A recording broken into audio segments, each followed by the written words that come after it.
The views and opinions expressed on this program do not reflect the company, owners, management, staff, clients, or partners.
It's Thursday, the 4th day of September 2025. Welcome to Bermuda's Daily Talk Show. It's the Daily Hour brought to you by the BAC Group of Companies, Medical House, Lindo's, People's Pharmacy, and a big shout out to HSBC Bermuda for ensuring that we are able to pump through the radio airwaves on Hot 107.5 with these most important community conversations. I'm Jamal Hartman, and Maya Palacio will be with us in a bit to bring you the latest in the news break brought to you by Peoples. Well, it's Thursday, it's Friday, Junior. And folks, what's exciting about today is that tomorrow, Bermuda takes on Jamaica in its first Group B fixture of this World Cup qualifying campaign. So very exciting time in Bermuda.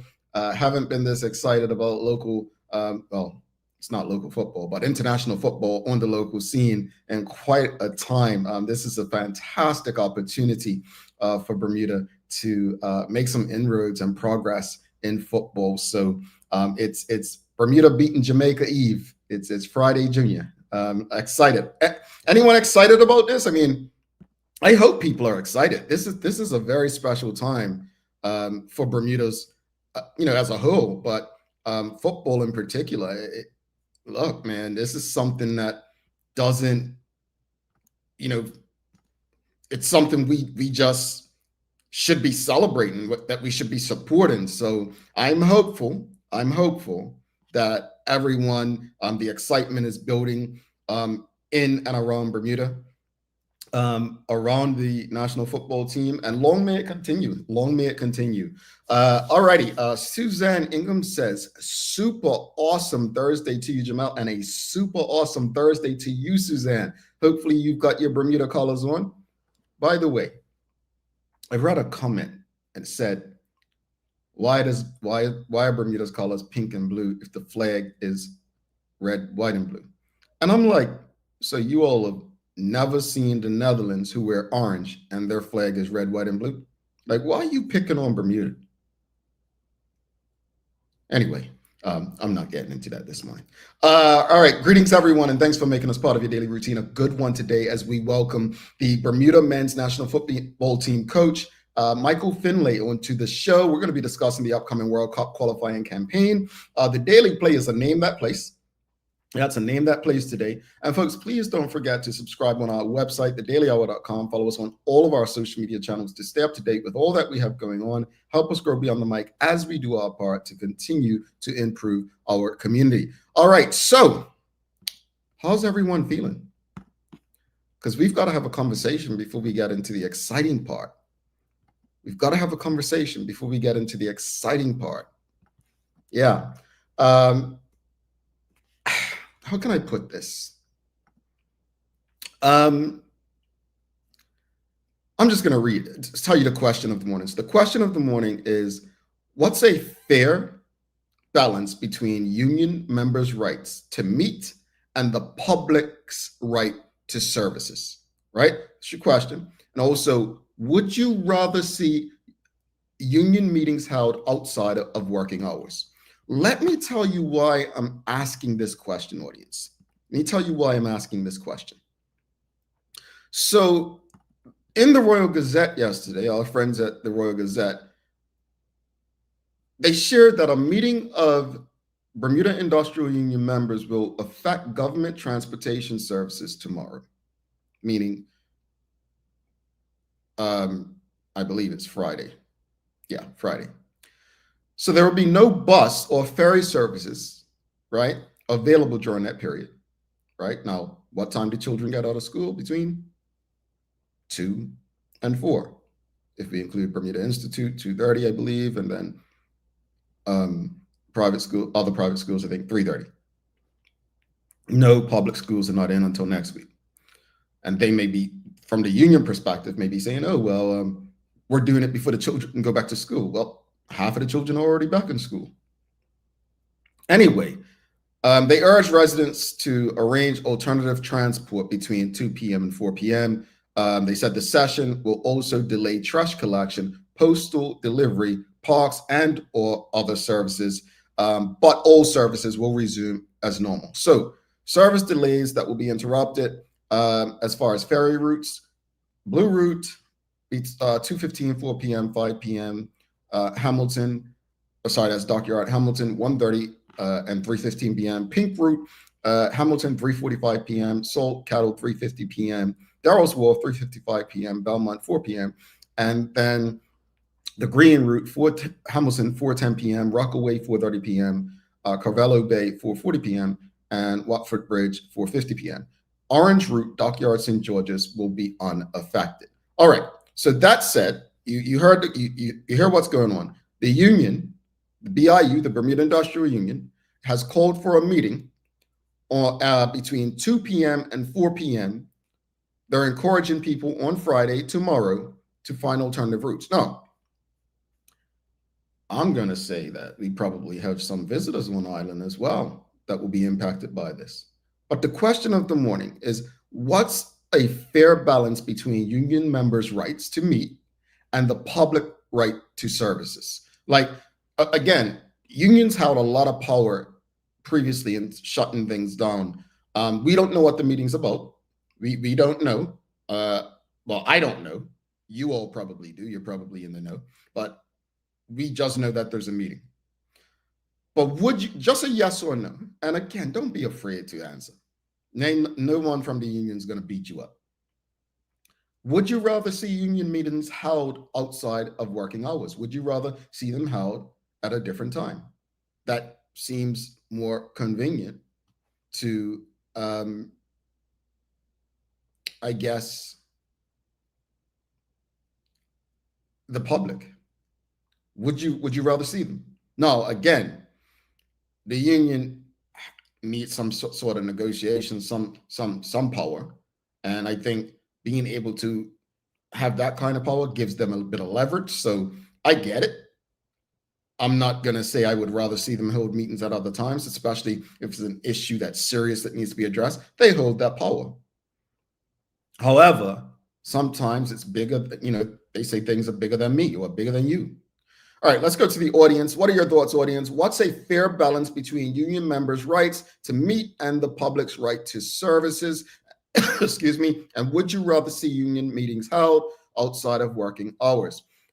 We've got Dr. Anthony Richardson says yes. And in this way, it would bring about the least amount of disruption. But Dr. Anthony Richardson, disruptions are part of the process, right? Like that's part of it. That we're supposed to accept as the public, right? We're supposed to accept that the whole point of having these meetings or union negotiation tactics is disruption. We've got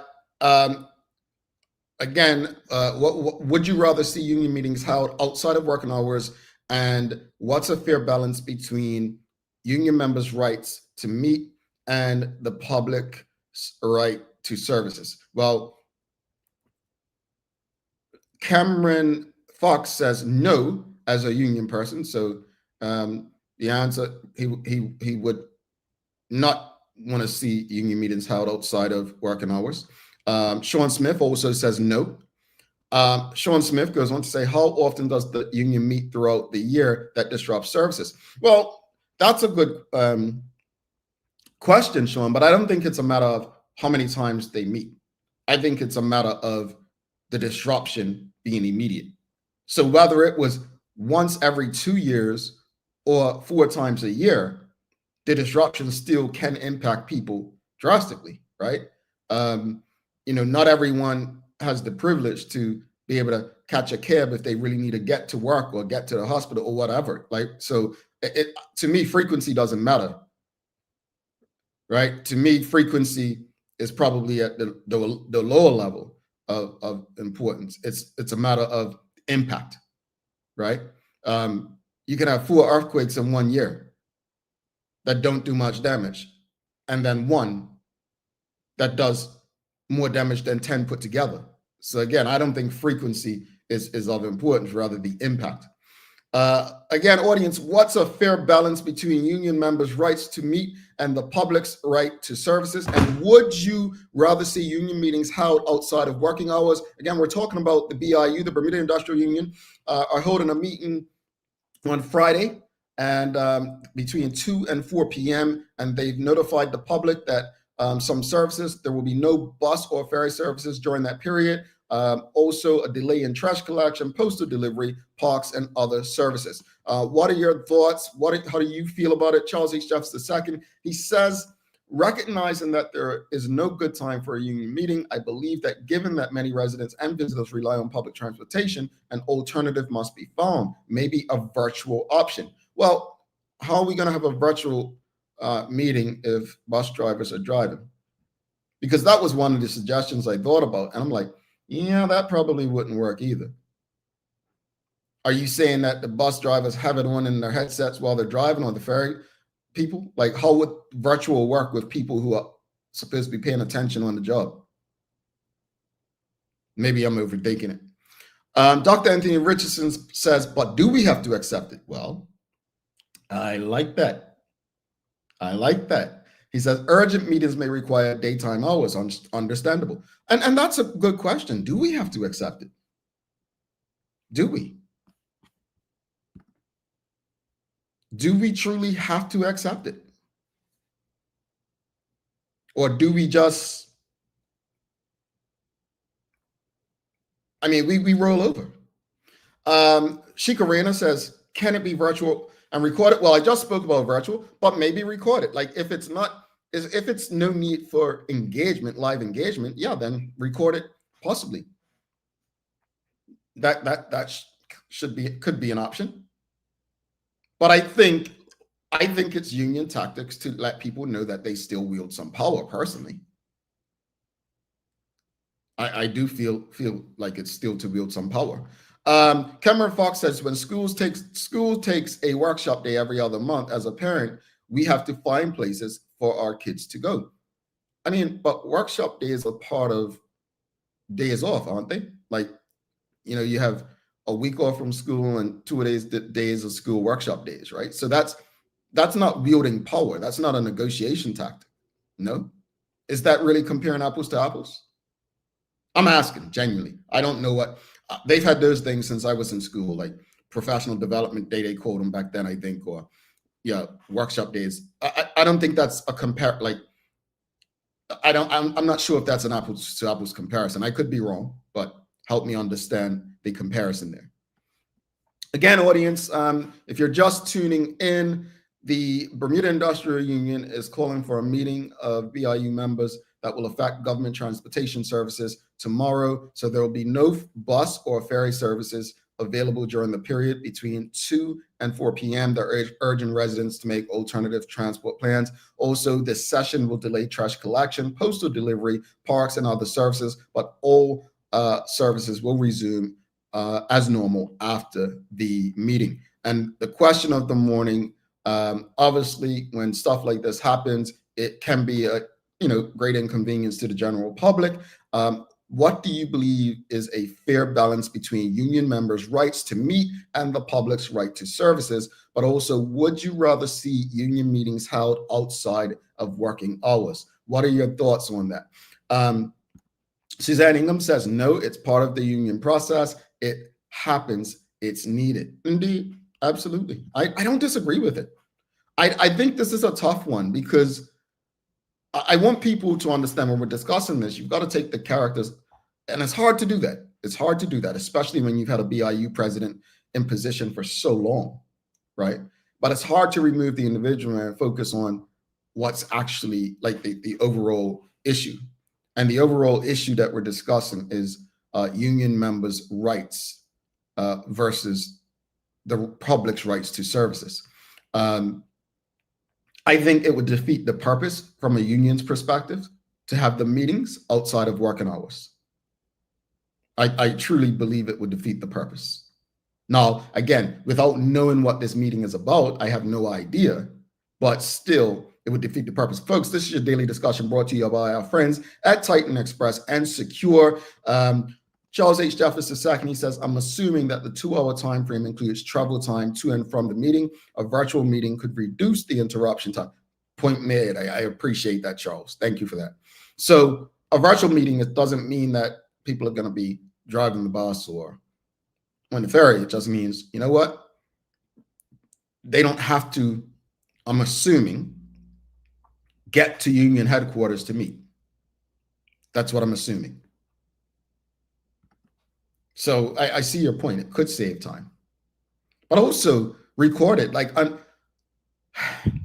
I understand that it's 2025, right? And things evolve.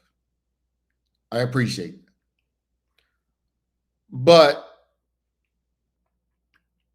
I think this is one of the last pieces of leverage that the union has. And I hope somebody on our news team can find out, but I would love to know, someone said it to me the other day, how many union members, in particular Bermuda Industrial Union members, we have in 2025 versus even 2010, let alone 1997. Because we always talk about how many Bermudians have left Bermuda.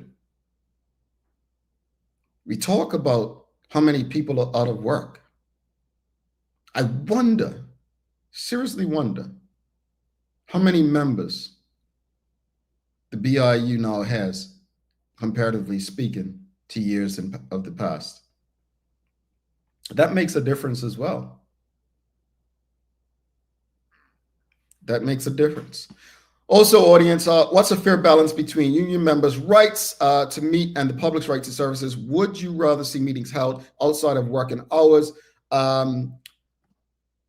Great point. Cameron Fox says, if it's a vote to be held, how do you do it virtual? Well, there are ways to do this. This is the age of AI and technology. You can definitely vote virtually. I don't think that is something that should stop virtual meetings. That's something that can be solved in probably literally 5 minutes. Now, as far as privacy of your vote, that if you're looking for privacy, that could be impacted. But also it can't. I can literally, okay, I'm going to do something. I'm going to show you how we can do a vote right now without anyone knowing who you vote for, right? And we used to do this on the show, but I'm going to do it again. I'm going to do it. I'm going to ask the audience the same question so that, you know, some of you are a bit timid. So what's the question? I'm going to ask you, would you rather see union meetings held outside of working hours? And I'm going to share, let me, give me a second, because I'm going to help you all. We're going to do this. We're going to do this. We're going to do this right now. So to show you how virtual is so easy to do. All right. So folks, we're going to put the QR code up so that you can vote. So this is the QR code. You can hit that QR code and you can vote. If you can't hit the QR code, you can click this link. If you're on our website, you're on Facebook, if you're on YouTube, you can click that link that was just put in there. That's how easy it is to do a virtual vote. It's that easy. That is not an excuse to not do a virtual meeting. Man, I love this show. man, I love finding quick solutions for us. It's that easy. So I don't think it's an excuse to say, and this is not a shot at Cameron Fox, because we only know what we know, right? And I'm learning. I didn't know this last year this time. So I'm not going to sit here and say, oh, how did you not know that? But it's that simple. It's that simple. All right. Let's go through a few more comments. Manuela John says, unfortunately, there's no good time to have a union meeting, but there is a need for meetings. Employees who are not able to attend because of work may make a difference in voting opportunities. Yeah, I don't think there's a great time, perfect time. Michael Daniel says, is there a less intrusive time period? Look at when union members work. Yeah, I mean, that could be considered. Vote by proxy, says Dr. Anthony Richardson. Michelle Doors says, yes, there are tools to accommodate private voting. I like the virtual option. Indeed. Sean Smith says, virtual meeting does not mean you avoid disruptions. These are meetings where conversion feedback being held around particular topic. No, I think Charles clarified his point earlier.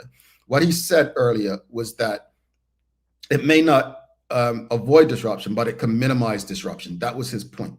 Minimize disruption, meaning if it's where people don't have to leave their stations, they can get back to work quicker, because he considered the time getting to the meetings and the like. So I think it wasn't to avoid, it was to minimize impact. Amari Simons says, sensitive information being discussed with a wide number of people virtual doesn't work. Fair enough. Fair enough. Fair enough. All right, folks, this is your daily discussion brought to you by our friends at Titan Express and Secure Trucking. We're going to give some love to Titan Express Secure, then we'll bring Maya Palacio in for Daily Hour News Break. You make sure you share the conversation with your friends, family, colleagues, because we're about to bring in Coach Findlay. We're going to be talking about Bermuda's men's national football team and the upcoming World Cup qualifiers, which begins tomorrow against Jamaica. He'll be coming in after the break. But let's give some love to Titan Express and Secure for ensuring we can have these conversations with you on a daily basis. The daily discussion is brought to you by Titan Express and Secure. Visit TitanEXBDA.com, your leading tour and transport provider specializing in Black History tours throughout the island. And SecureBDA.com for all your property management, waste management, residential, and commercial trucking needs. Professional, punctual, and reliable service is our commitment to you. You know, I want to do something before we bring Maya in, because I want you to show how many of you responded real quickly versus how many responded on camera. So we did that survey real quickly, and would you rather see union meetings held outside of working hours? And 5 of you of the 10 said yes, 3 of you said no, and 2 of you said unsure. But we didn't get 10 people saying yes, no, or unsure live. So that's why we like to use that tool sometimes on the show, because we understand that people are not always going to be willing to share their opinions publicly. All righty. Let's bring Maya Palacio in for the Daily Hour News Break.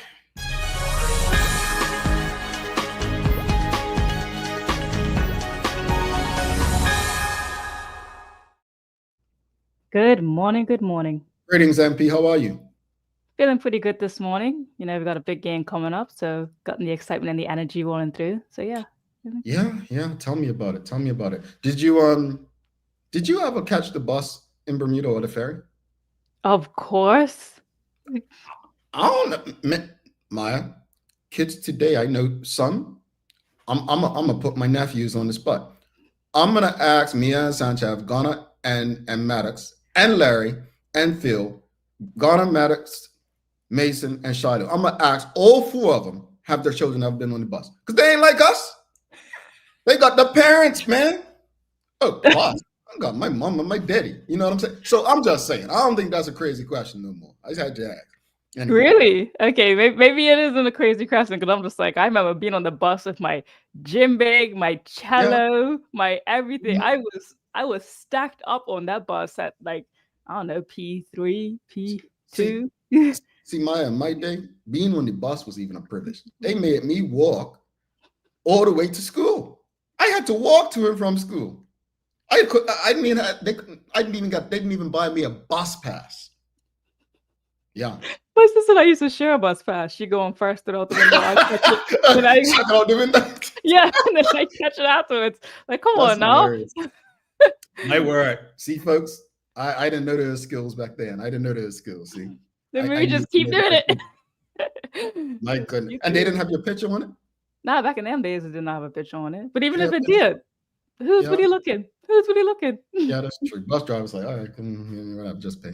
I No, love I the was bus asking drivers because that just be like, it's okay. Like, it's okay. Because, like, come on, like, we're kids. How you expect us to have money? Like, and we need to get home.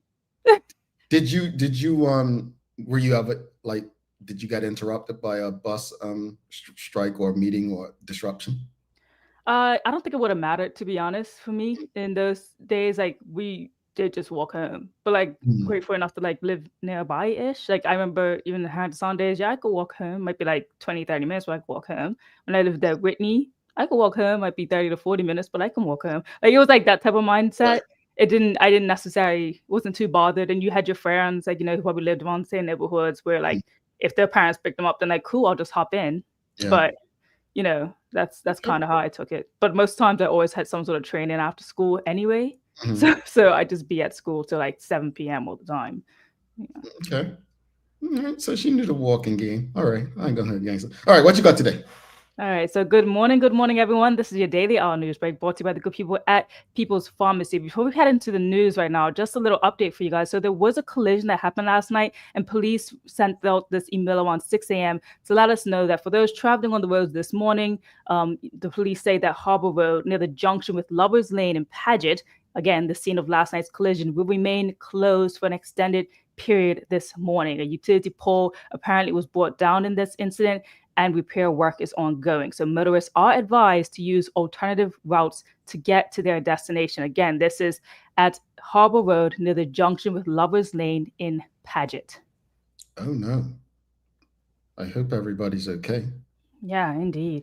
Well, meanwhile, there were no major incident reports, although a total of 20 people were arrested over the Labor Day holiday weekend. Here's that story. Police share that of that number, 5 people were arrested for impaired driving. The highest breathalyzed reading was 235 milligrams of alcohol in 100 milliliters of blood. That figure is almost 3 times the legal limit of 80 milligrams of alcohol in 100 milliliters of blood.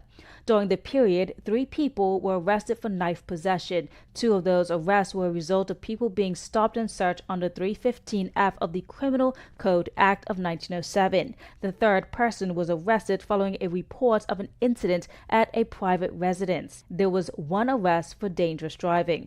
At approximately 12:20 a.m. on Saturday, August 30th, police officers on mobile patrol observed a motorcycle traveling at a high rate of speed along Queen Street in the city of Hamilton. Officers pursued the vehicle with their emergency equipment engaged and signaled for the rider to stop. However, the rider disregarded the officers and continued to travel at high speed. During the pursuit, the suspect, a 22-year-old male, struck a police motorcycle, sending both vehicles to the ground. He was subsequently detained and arrested for dangerous driving and resisting arrest.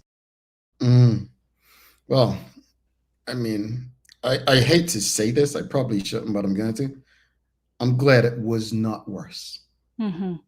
And so are the police, to be quite honest with you. They're happy that, wasn't so many major incidents. Obviously, they still feel a little bit shocked that people are still having weapons in their possession, especially for how often they're finding, how often we're reporting it to you, and that it's becoming something that they're able to like collect many of. But they're still a little bit shocked that like, wow, people are still carrying these bladed articles, knowing these laws and seeing these stats and reports being brought out. So that's something that kind of hasn't changed, that still sticks with them.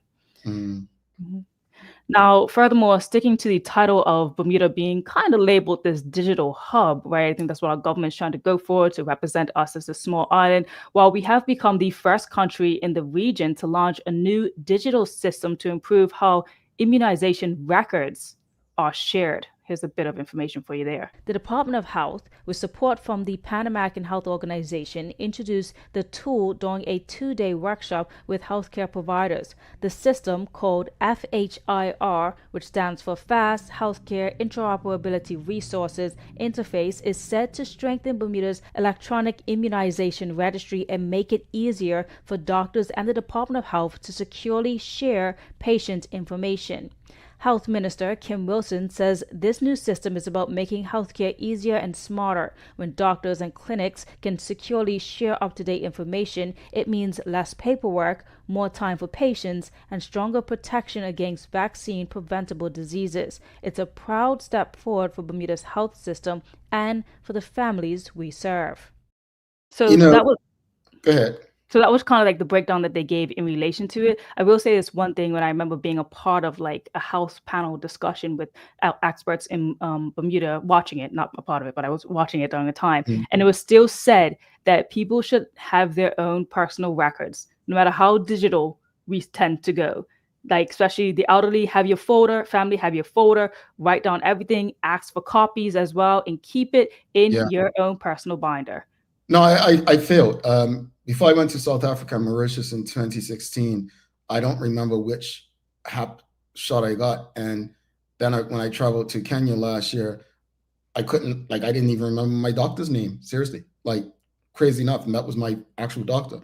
So I think it's important. But that story also made me think about what was reported yesterday, that Florida is no longer going to have vaccine mandates. And I was wondering, does Bermuda have vaccine mandates? You know, it's funny.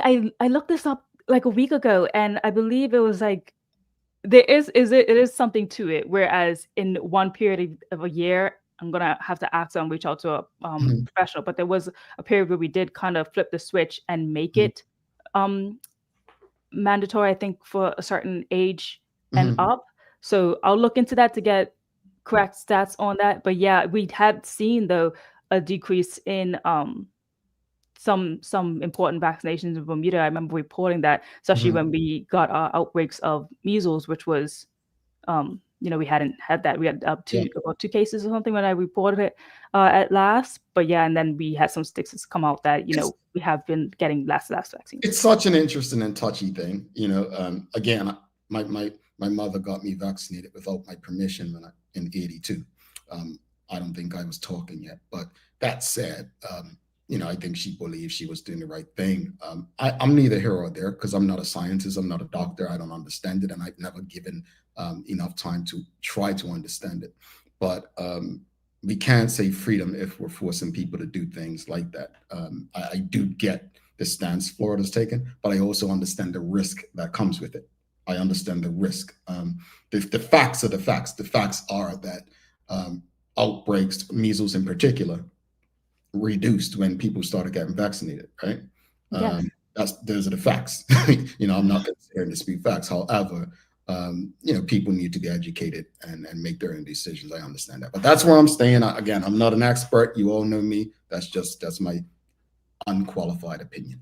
Definitely talk to your healthcare professional with all that information. But yes, the more vaccines to go against measles, the less deaths that we had. I mean, that's a big jump in just, global health and how we've been able to sustain ourselves as humans. But yes, definitely talk to a healthcare professional about any sort of vaccines, and even inquiring whether or not you had them when you were younger too. That's something that maybe a lot of people at their older ages probably don't even know whether or not their parents did or did not. And that's something you probably want to, keep on your record next time you ask. Yeah. And I want to say that because my mom, I have my records from 82. That's how I know. So I have mine, like I carried them and then, had to get them redone at a certain point, certain ones. So she kept mine. So folks, if you are getting your children those things, make sure you put them somewhere safe.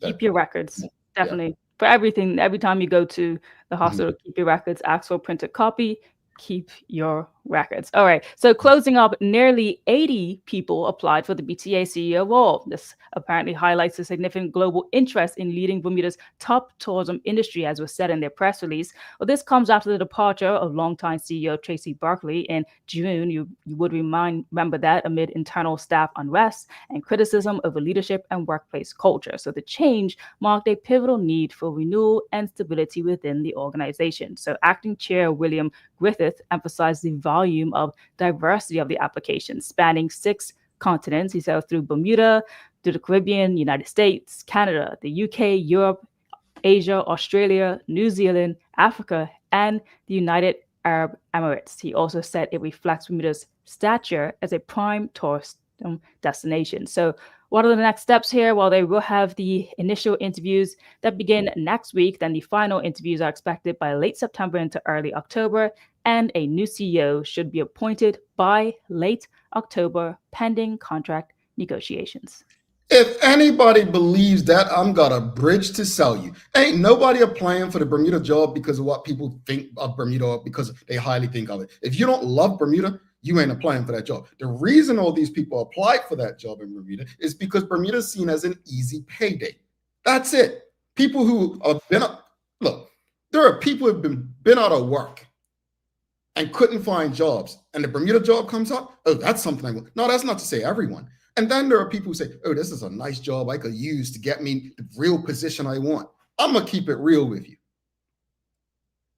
Unless you are Bermudian and really love Bermuda, give me one good reason you think you can turn around Bermuda tourism. Like, I would love to be on that interview panel. I would hear lying talking about this. All these people applying for the job means Bermuda stature. Ain't no damn stature. You all make me sick. I'm sorry, Maya. Go ahead.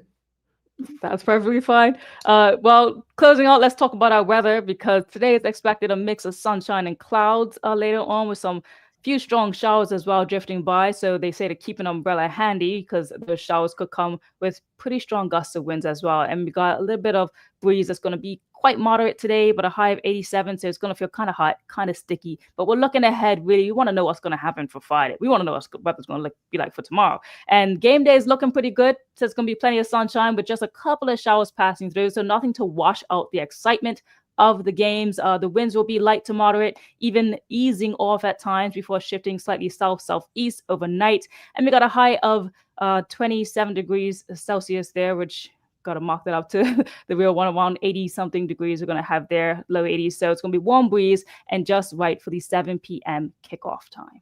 All righty, real quickly before we let Maya go, because we've got Coach Findlay coming up after the break. In the U.S., it's National Spice Blend Day. So audience, what's your favorite spice to put on food? And you cannot, because we're playing Jamaica tomorrow. You can't say anything jerk. You can't say curry. You can't say anything that you put in brown stew. What's your favorite spice? Can I go? Yeah. My favorite spice is actually from the umami collection in Bermuda. So I think it's the everything seasoning. I mean, I have all the seasonings, but the everything seasoning, particularly on an everything bagel, and then you put the cream cheese and you cut up some cucumber and then sprinkle that on top. It is the best breakfast. Like, honestly, the best. I love having them bagels with her seasoning. So yeah, hands down. All right. I'm going to go with cayenne pepper. I put cayenne on everything. Aww. I put cayenne on everything. Marcos, he says lorries. Which lorries? What type of lorries? There's various lorries. Obviously, it's Bermudian, so it's probably saying lorry seasoned salt, but seasoned salt, right? But yeah, I'm a cayenne pepper guy. Charles Jefferson II, he says salt and pepper. Keep it simple. You are so boring. Keep it chicken, Charles. This guy that puts bacon on a vegan burger, you know. Keep it chicken. Yeah, seasons. This is the most Bermudian thing. We say seasoning salt. It's seasoned salt, folks. Seasoned. Got me. I would have been right there with you. That's what we do. We say seasoning salt. Veggie salt was a big one in my household. Veggie salt. My mama introduced me to that. That there can't beat it. Seasoned salt, fam. Okay. What else, audience? We've got hot peppers, cayenne. I like it hot and spicy, Suzanne. We've got peppercorns, says Dr. Anthony Richardson. We've got za'atar, says Zena Trott. We've got Cajun seasoning, Stacey Ann Brown. We've got smoked paprika. Gotta have the paprika, says Misha Fabla. And James Burgess says turmeric. Yeah, I just finished my turmeric drink. Love me some turmeric. I would say, what do you put turmeric on other than the drink and soup? Doesn't it go in curry? I think it goes in curry. Oh, yeah, it does go in curry. Yeah, I think so. Yeah, garlic, says Michael. That's a big one, yeah. Cinnamon and ginger. Well, folks, we got to go take a break because we got Coach Findlay coming up. And Coach Findlay, I'm going to ask him this question.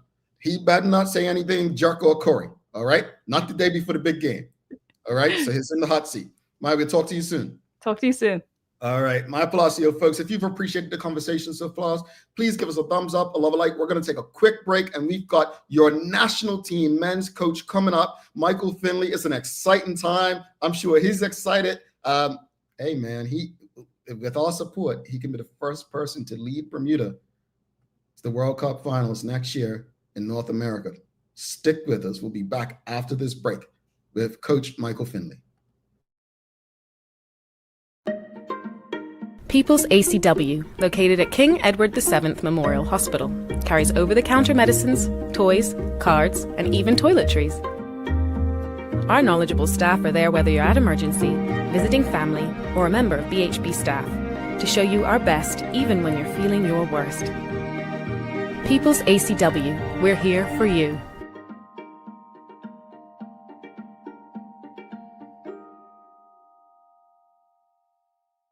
Ready to take your financial game to the next level? HSBC is here to help you power up your financial fitness. Your strategy should be sharp and ready for anything, because luck won't get you to the top. Whether securing your future, growing wealth, or planning for life's next serve, HSBC's experts are here for you. From budgeting to investing, let's craft a plan as unique as your goals. Plus, get free financial planning consultations to stay on track. Learn more at hsbc.bm/financial planning. HSBC Bank Bermuda is licensed to conduct banking and investment business by the Bermuda Monetary Authority. Take a look at our workwear for construction workers and tradesmen. Durable, stretchable in all the right places, and plenty of options for tools and accessories. Paired with our wide range of tough and comfortable footwear, you can't go wrong. As you can see, Medical House really is a one-stop shop for everybody. We can't wait to see you. See it all at our new expanded location on Bakery Lane. Discover Drop It, your go-to grocery delivery. Browse and select from a wide range of groceries, from fresh produce to daily essentials. Our friendly drivers deliver fresh groceries to your door fast, saving you time and hassle. With Drop It, you get fresh groceries delivered fast so you can focus on what really matters. Drop It, freshness at your doorstep, delivered to your door with Lindo's. Why go anyplace else? Get ready for the cool Bermuda nights ahead. A CI-AC mini split AC unit from BAC Group is the perfect solution, keeping you warm this winter and cool all summer long. While supplies last, you can get a unit starting at just $913.50. Plus, receive an extra 10% off when you pay with cash or credit card at the counter. BAC Group, comfort for every season. SCARS stands for Saving Children and Revealing Secrets, and we are a Bermuda nonprofit organization whose mission is to reduce the risk of child sexual abuse and to be an advocate and a voice for children who've been sexually molested, as well as their affected family. New media like the Daily Hour is really important in partnering with organizations like SCARS. It's another platform for us for awareness. There can be no radio silence as it relates to child sexual abuse, and we need as many initiatives as we can get. We need to keep this message alive. In terms of us and the work that we do, live engagement is good because it allows the audience to ask questions, to make comments, even to provide us with encouragement and support. What I love about the live engagement when SCARS is being interviewed by Jamel is just this feeling of safety, this feeling that he gets it. He cares about children. It's a connection.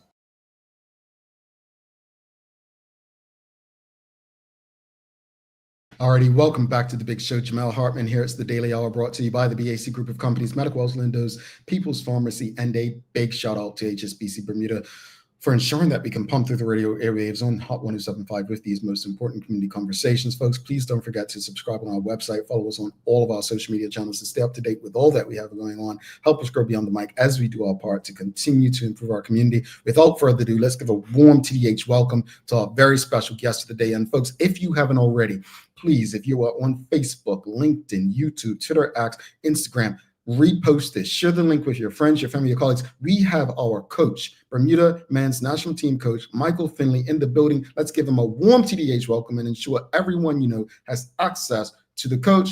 Get your questions and comments ready and feel free to engage. Let's give him a warm TDH welcome. Greetings, Coach. How are you? I am great. How are you? I'm good, but I need to ask you before we get into anything, Coach. We were asking the audience. It's Spice Day. What are your favorite spices to put on your food? Ooh, let's see. I'm a heavy pepper guy. I love my pepper. I like it a little spicy, so maybe a little cayenne. Okay, we're in the same boat. Yeah, I got it, but I got to be careful though.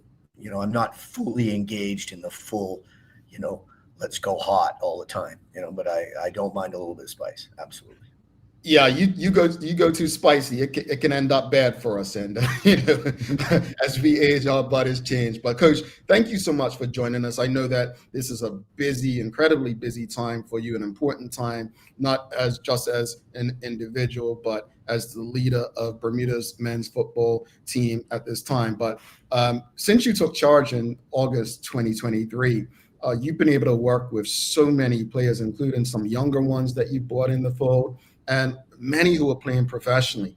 How has the influx of youthful energy and professional experience shaped the team's style and identity as you prepare for these crucial World Cup qualifiers? Well, yeah, I mean, you make a good point. The experience that I've had with the group and the rest of the coaching staff and Kenny Thompson and John Barry Newsom and John Morara.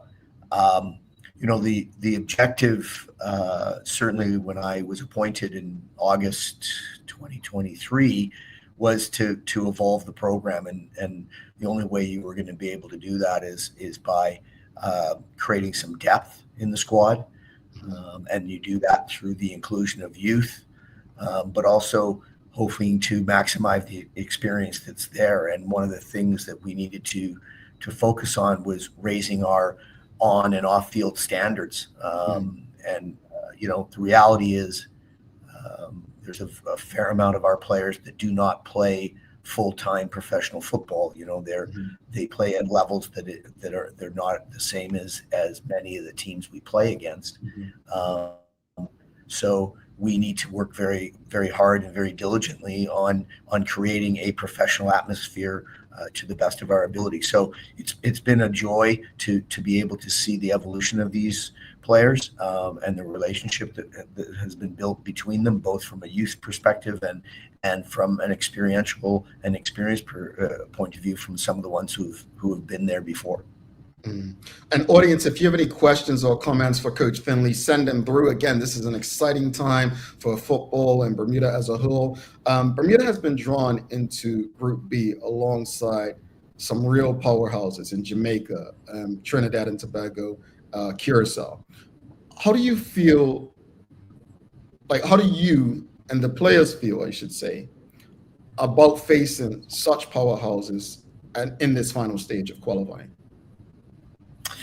Well, first of all, excitement. The players are just really excited about being able to position themselves at competing at this level of international football, and the work that they've put in, the diligence and the focus that they've had.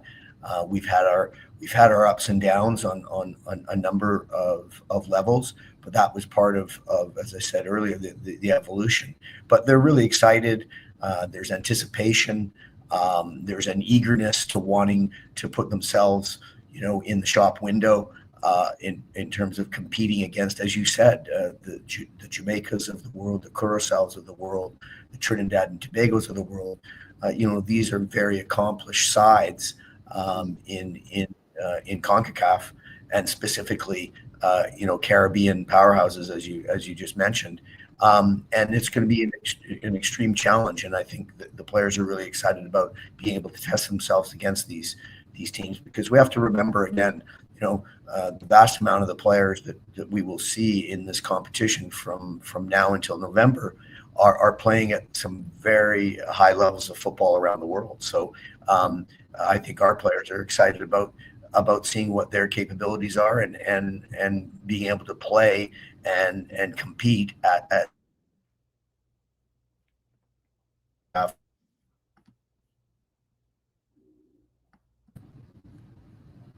All right. Thank you so much, Coach. Cut out a bit, but audience, I'll get to your questions and comments in a second. I will get to them, so you can keep sending comments and questions. We're seeing the return of some very key players, stalwarts like central defender Dante Levrock and the addition of Justin Donawa back in the squad. What kind of impact are you hoping their experience and the depth across the roster? How do you hope? What impact do you hope that has on the team as far as performance as well as morale? Well, from a morale perspective, all of our players, whenever they come in, it's always a really joyful time because they don't generally get to see each other very often because they're spread about the world. And so bringing Dante in and bringing Justin back in, was always a positive influence on the group. They're both very good humans, and they are dedicated and they set a standard. Each of them have different reasons for being back in the squad. Dante is coming back from quite a serious injury, and we want to make sure that he continues his rehabilitation and is able to be in a position to be considered throughout this window, October and November, and this gives us a great chance to see where he is in terms of that recovery process. With Justin has been in and out of the squad due to the realities of some of our players have in terms of their club perspective. Earlier Justin was injured, but he recovered and he was back in club football back in the UK. But to be able to retain that position, sometimes they have to make choices in terms of whether they can play or can't play in these international windows. So the good news is we've always kept a good eye on Justin, and we're able to encourage him to join us for these games in the September window. So a real positive situation to have them both in the squad. Indeed. Well, the first game is upon us tomorrow night. Jamaica at home. How are you preparing the team as well as the fans to create an atmosphere, like an intimidating atmosphere? Because as a coach, how important home field advantage is. What's going into preparing not just the team, but the entire community to get behind this team? Well, first of all, from the team's perspective, we've worked very hard over a period of time to prepare for these types of games. We spend a lot of time focusing on ourselves, quite frankly, because we're really working hard at our own development and our own evolution, as I said earlier, and growth. So we have to spend a lot of time in our own education in terms of how we want to play, what our key game model themes are and how do we implement them. And then also, take a good look at Jamaica and Curacao and what's going to be presented to us. But we spend a lot of time enhancing what we do well. As it relates to the community and the fans, and from the BFA's point of view, I think they've done an incredible job in getting the word out. I'm hearing that this match will probably be sold out, which there's nothing better from a player's in front of a full house of their own fans. Our players have a great amount of respect for our fans, and it's an honor always to pull on the Bermudian jersey. And so they're excited, and I think our performances over the last little while have really galvanized the fan group, and seeing that there is progress. It's not a finished product under any circumstances, but we've demonstrated every time we've played at home our commitment to our work rate and our ability to present the fight that is needed, and that's encouraged the fan base to rally, and they've always been incredibly supportive. Bermudian sport culture is not easy. There's no doubt. At times, Bermuda are young sometimes in setting certain standards, meet those standards. So it's a difficult scenario sometimes, but the players rise to it, and there's nothing better, as I said, than playing in front of a full house. And it's been great to see the rallying of the group through people like yourself and other people in the community. So a great night for football in Bermuda on Friday against Jamaica. Indeed, Coach. Indeed. Some exciting things are taking place before our eyes as fans and Bermudians. And we know what we'd like to see. But realistically, as the coach of the team, what does success look like for Bermuda in this campaign? Is it making the final round? Is it reaching the playoffs? Is it just being able to compete and go toe-to-toe with some of the powerhouses in our region? Well, you know, first of all, you play international football for pretty much one reason, and that is to get results. So, you know, that has to be sort of an objective of ours, is to get the appropriate results. I think we also have to realize that Friday night is against Jamaica is the first game of 6 games. So whatever result we end up achieving on Friday night, we've got 5 more games that we have to focus on and deliver to. So this is sort of a long-term perspective too, because this is also part of the growth of this program. We need to establish a consistency to our performances, and that's one of the big objectives that we as a coaching staff is looking for, is a consistency on how we perform, no matter who the opponent is, because that will help us bridge the gaps between the cycles. And what I mean by cycles is we go from World Cup qualifying, and when we look for a successful campaign, we will be in the World Cup. But if we're not successful in that, we may be in a playoff in March.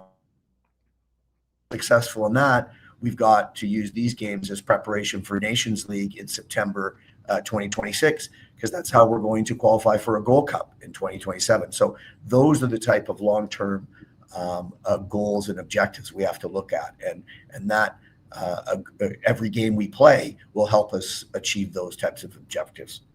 Indeed. Thank you. I'll go to the audience. When the team was named, I noticed it's based on my memory, there were about only 3 locally based players, which made me think that, wow, this is the most I've seen in a Bermuda national team where there were so many players based outside the island. But Mark Arthur C. Phillips is asking, how do you scout players who are not based in Bermuda? Like, how do you keep up with their performances? Well, the world of football has provided us with a new sort of process, because technology, as we're witnessing right now,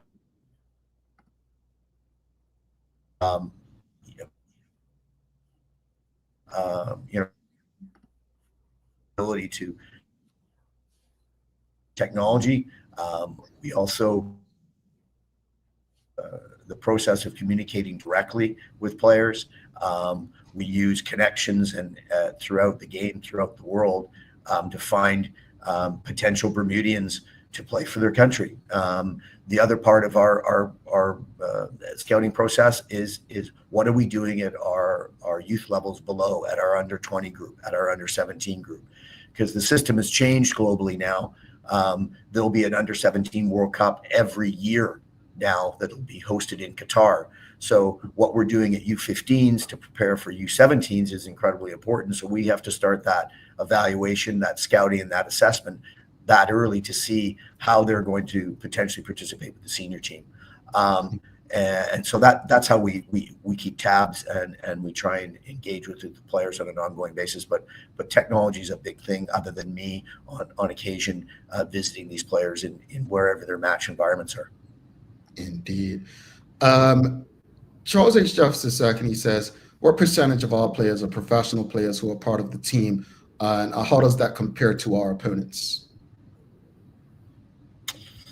Yeah, I mean, first and foremost, that the word that Charles uses there, professional, is an important word, because the vast majority, as I say, are not playing full-time football, and they are playing what you would consider part-time football. But that doesn't mean they cannot establish a sense of professionalism and a standard and what we like to call, living a high-performance lifestyle. Comparing this to the teams that we will be playing in this group, we are vastly different than those groups. The groups that, the Jamaica team that we're going to play on Friday night, I think in their squad right now, there's about an 80% group that are playing full-time football off island of Jamaica. So yeah, we do trail behind these teams in terms of the level that our players are playing at. One of the benefits of being able to reach the final round of World Cup qualifying and be competing with the final 12 teams in CONCACAF is hopefully that some of our players are seen and get an opportunity to maybe move to another level or move to more full-time professional environments. So that's the other benefit of performance had in the past to put us there. Mm. As the coach, there must be a certain weight you feel, trying to nurture a group of players who've never made it to the space that they're aiming to, but also the belief of an entire island country, people managing their expectations. How are you trying to balance this? Yeah, I mean, it's the job that we are hired to do. What we want to do is be able to provide the best possible atmospheres for these players to evolve and develop, and both as footballers, but also it's incredibly important that we try to develop really good people. And when you develop really good people and you have really good people around your group, that fosters that interest in wanting to be successful. But success comes with challenges, and so we try create that atmosphere that you deal with adversity in a responsible, professional manner, which then encourages you to have that commitment to be successful when given that opportunity. And it's a fine line that you walk. As I said, this is an incredible and will be an incredible challenge for these players. There's no doubt about that. There's no secrets in football. You just have to do your research, and you'll see that the teams we're about to play are very experienced. They've had success. Some of them have already been to a World Cup in Jamaica's sense. Some have had very good successes in Gold Cup and Nations League. They're in a position that there's experience, but we also have that in our group, and so who have seen success in past and Gold Cup qualifications and participation. Now we want to mesh all that together to try and build a future for these players.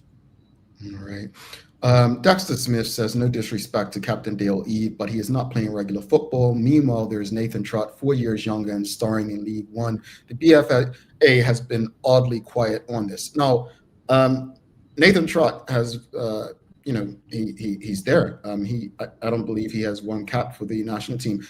Speak to us about that. Has it been a matter of convincing him, or does he have other interests, like to play for England? Is there a story behind that? Well, there's no real story other than, yes, I've met with Nathan Trott and visited with him in Denmark, have spoken to him on an ongoing occasion. Look, the reality for myself and the rest of the staff is it's our job to pick the best players possible, but it's also the players' job to decide whether they have an interest in playing for their country.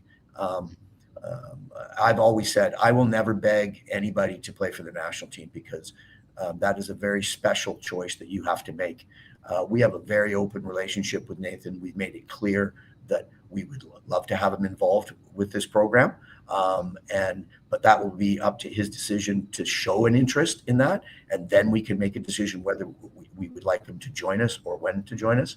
But at this moment in time, he has not made a commitment to playing for Bermuda. He has not been capped by Bermuda. And until he decides that that's a position he wishes to take or an opportunity that he wishes to discuss, he won't be with us. So this is no different than a number of players in international football. They have to decide how important it is to them to represent their country, and then a coaching staff makes their decision on whether that they would be a valuable addition to the group. Thank you for that response, Coach Findlay. Before you head out, it's a big game tomorrow. What would you say to the Bermudian people as far as supporting your team in its quest for World Cup glory? Well, first, I think continue to do what you've always done since I've been here. I've had witnessed incredible support for this team, and I think it's just growing. And I think they should be proud of the efforts and the commitment that these players are making to make this dream come alive. And I think they need to know that it is not easy. This is not an easy process, and to be in the position they're being in the final round and the final 12 in CONCACAF, it's something that has to be celebrated, no doubt. They have to know that these players want to do even better and advance even further. And the ultimate goal for all of us is to play in 2026.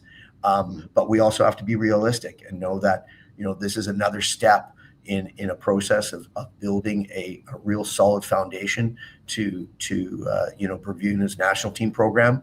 That, as I said, that we plug gaps and we have an ascent through the cycles. And so I hope that they're patient, and I hope that they can, but they need to know, and this group of players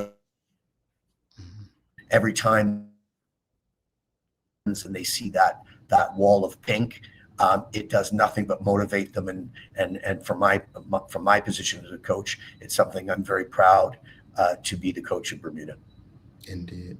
Thank you so much, Coach. One more from the audience. We'll go. Cameron Fox says, I see Jamaica was trying to bring in Mason Greenwood from England to join Jamaica national team. Do we look for players that may qualify for Bermuda in the same manner?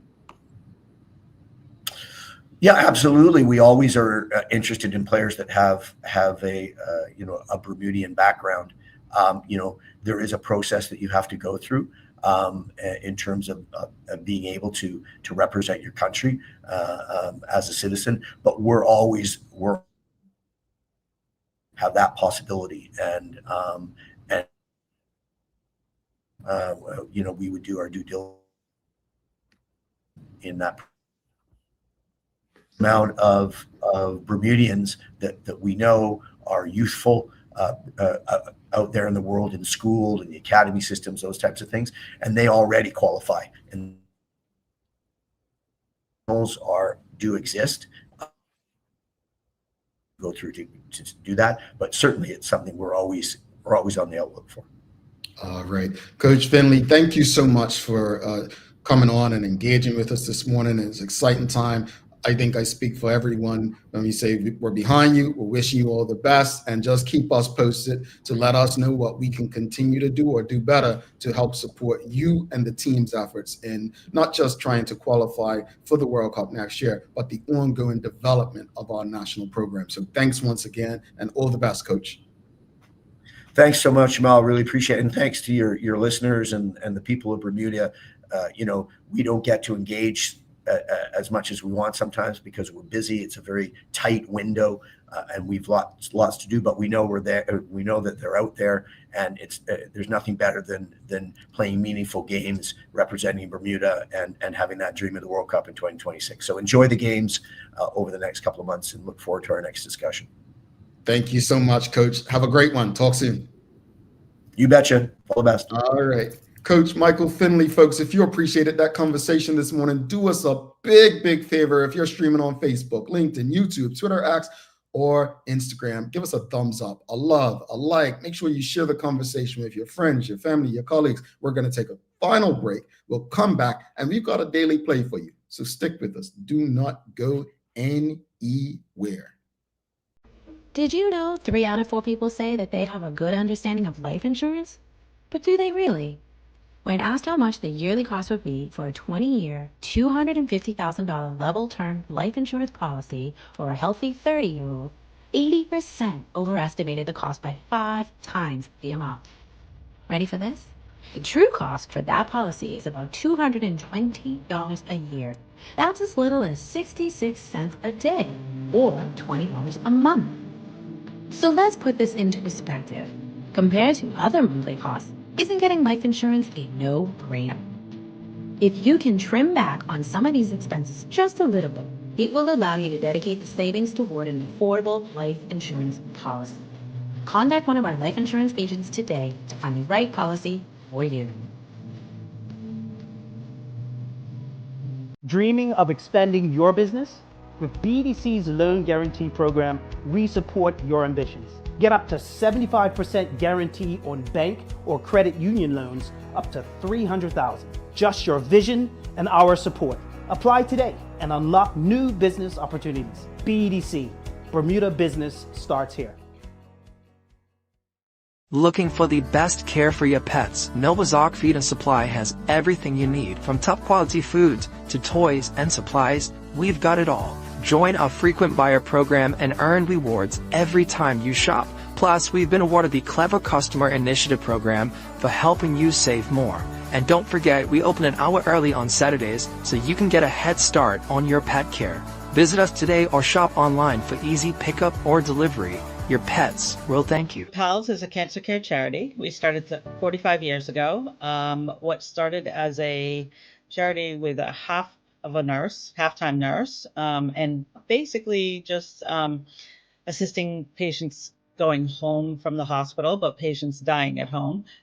We now, 45 years later, have 6 nurses, a social worker, and a palliative care physician. I know a lot of people that watch the Daily Hour every day, so it's just educational. It helps you know more about specific charities or specific organizations, and kind of get the nitty gritty as opposed to just seeing a flyer on social media or just hearing or seeing a commercial. I think it's more beneficial. Like if I'm on the radio or on TV, I'm just like telling you what I think you want to know, but you might have specific questions that I can answer directly. I think it's much better having the live engagement.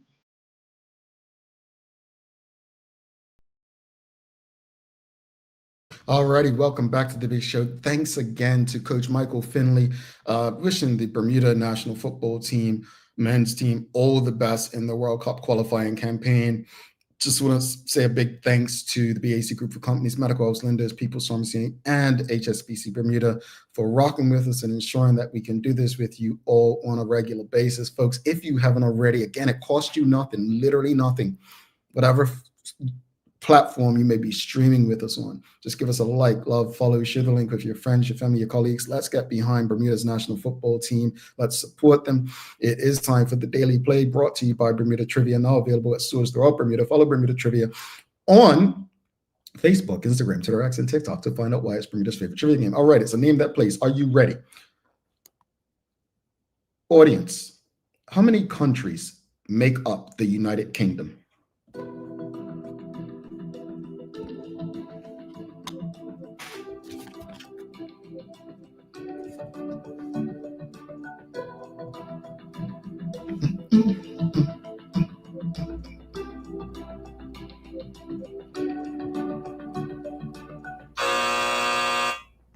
It is not 3, Mark Arthur C. Phillips. It is 4, Charles H. Jefferson II. It is 4, Stacey Ann Brown.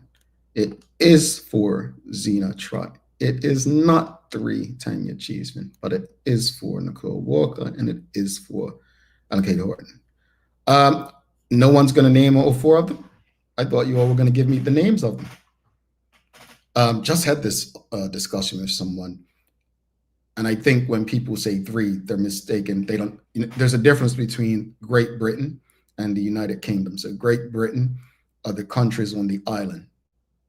Great Britain would be Scotland, England, and Wales. The United Kingdom would be Scotland, England, Wales. Nope, not Ireland, Mark Arthur C. Phillips. It's Northern Ireland. No, it's not Britain, Scotland. It's England. England's the country. Yeah, you got it. So Great Britain is made up of England, Scotland, Wales, and the United Kingdom is made up of England, Scotland, Wales, and Northern Ireland. All right. That's our geography lesson for the day, folks. That's our geography lesson for the day. All right, it's time to wrap it up. Got to let you all go. But regarding the unions earlier, I want to say this, man. You know, some of you had comments that came a bit later, but I want to go back to, I think it was Miss Ellen Kate Horton. She said regarding the union meetings, it would be interesting to know if the vast numbers do attend meetings, like the people. But also, she makes a great point. 2 hours does not kill us, right? And while that may be true, that you never know who has what to do during that 2-hour period. I'm going to continue saying I believe unions have a place. As long as employees exist, unions have a place. As long as governments exist, unions have a place. As long as capitalism exists, unions have a place. However, like any and everything around us, unions must evolve as well. What does that look like? Personally, I'm not inconvenienced, but I sympathize with those who are. But sometimes progress requires us to be inconvenienced and uncomfortable. I don't know what these meetings are about, but my hope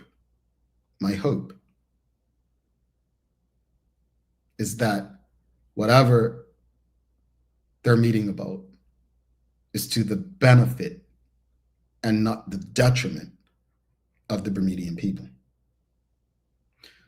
Regarding the conversation with Coach Michael Findlay, it's an exciting time for Bermuda and Bermudians. I remember in '92, Gary Darrell's team that included some of Bermuda's best at the time, Kenton Jennings, Kyle Lightbourne, Dwayne Streak Adams, Sean Goda. I absolutely believe I was at every game at National Stadium back then. The feeling, the vibe was just incredible. We have the opportunity to better that. We have the opportunity to really and truly cheer our team into the World Cup finals next year in North America. If you're unable to attend the game, there are other ways to support. Send them a message. We live in an era where we have social media. Choose a player, send them right onto one of their posts. Let them know you support them. But most of all, as a country and as a people, I want us to be very, very clear about managing our expectations.